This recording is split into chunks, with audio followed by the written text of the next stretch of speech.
Good evening, YouTube. Welcome back to Paisano's Music and Vinyl Talk. Paisano here with my lovely co-host, Genevieve. Hi. Oh, she seems to be in fine spirits. And who wouldn't be when you're talking about Iron Maiden and their fifth studio album that really pushed them into overdrive? Powerslave came out in 1984, September of 1984 in Europe, and the 14th of September in the United States. And this one was every album at this stage was a step forward for this group. They were really coming through as one of the premier heavy metal bands of the time. Dual guitar from Dave Murray and Adrian Smith were a force to be reckoned with, right up there with your Glenn Tiptons and K.K. Downing from Judas Priest. But, you know, Iron Maiden, Judas Priest, legendary 80s bands, late 70s, early 80s. This was the second album, the third album with Bruce Dickinson on vocals, and I believe the second album with Nico McBrain on drums. And this is considered the classic lineup right here. And this tour, the Powerslave tour, which was known as the World Slavery Tour. That's great. Really? You like that? Very catchy. World Slavery. I like it. Produced the live album Live After Death, which I did review earlier in the channel. Please go back and check it out. We're talking about a good old-fashioned live Iron Maiden album. And that was in support of Powerslave. It's a long album, a little over 51 minutes.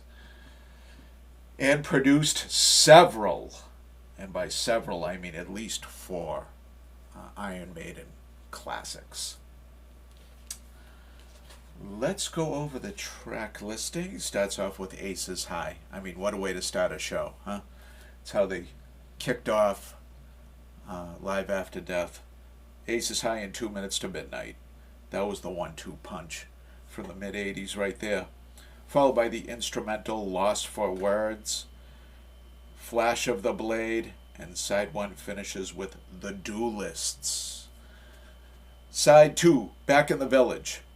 The title track Powerslave, and the 14-minute plus Rhyme of the Ancient Mariner, which is one of the highlights of any Iron Maiden show, no doubt.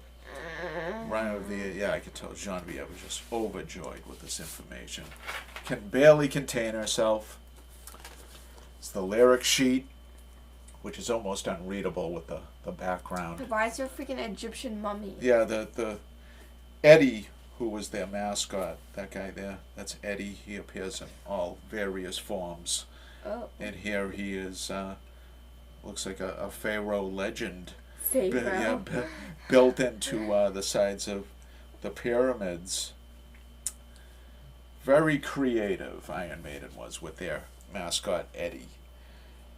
But this thanks a bunch of people, and you can barely read it because it's set against the this packed sand of the pyramid.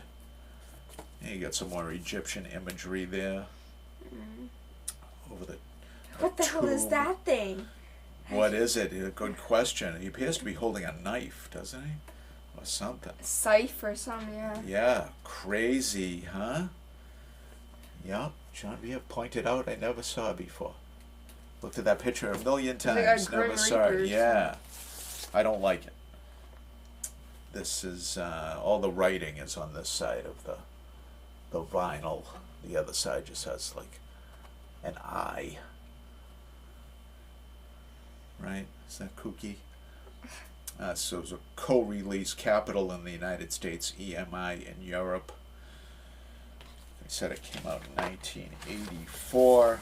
85 and 86 was the World Slavery Tour. And then I saw them on March 31st, 1987 on the Somewhere in Time Tour. And that was a hell of a show. Anytime you saw Maiden in the 80s was something special. No doubt. Legendary How'd you have the money metal to do band. this? They weren't that much money back then. And I'll show you the ticket prices on some of my tickets. It's really shocking compared to the prices now. All right, let's see. This must have charted. This got to number 21 on the U.S. Billboard Top 200 at the time, which is pretty impressive. Heavy metal and hard rock was still alive and able to permeate the pop charts at this stage, which is pretty cool. Got to number 4 in Finland. Got in the UK, number 2. It only stands to reason, being a British heavy metal band. A lot of love from the home crew. Yeah, very good release. I want to thank you guys for tuning in. Let's talk about Genevieve's favorite subject. And that would be subscriptions.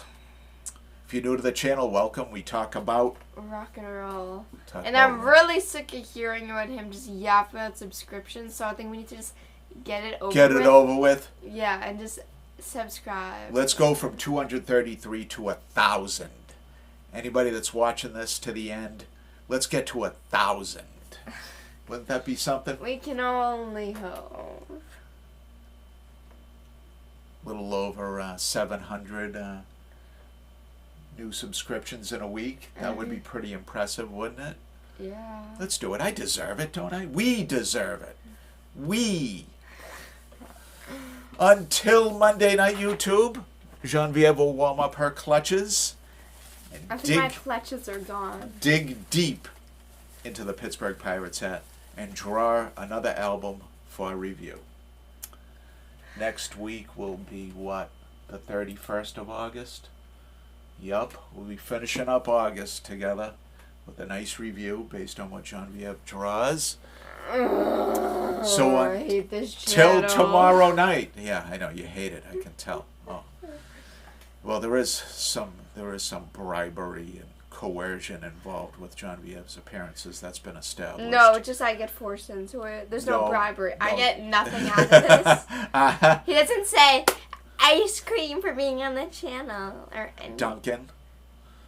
When's the last time we went to Duncan? Probably earlier this week. Bull. All right. And you know we're going this week.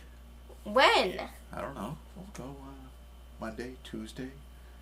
When we go out, we'll go to Duncan. So tomorrow? Tomorrow might be tough. We got business tomorrow. Yeah, but while we're out. How about Tuesday? I have plans on Tuesday. No, you don't. Yes, I do. I get my hair done. Oh my goodness! Yeah, it's gonna take all day. You can afford a little Duncan trip, especially when Daddy's got his debit card out. Right? Those are the best Duncan trips, right? Uh-huh. Yeah. Get your little frozen macchiato. Not even close. Espresso, mocha, frappa, thingy. Yeah, you're kind of off there. All right, that's enough. That's enough. Keep it down. Toodles! Good night, YouTube.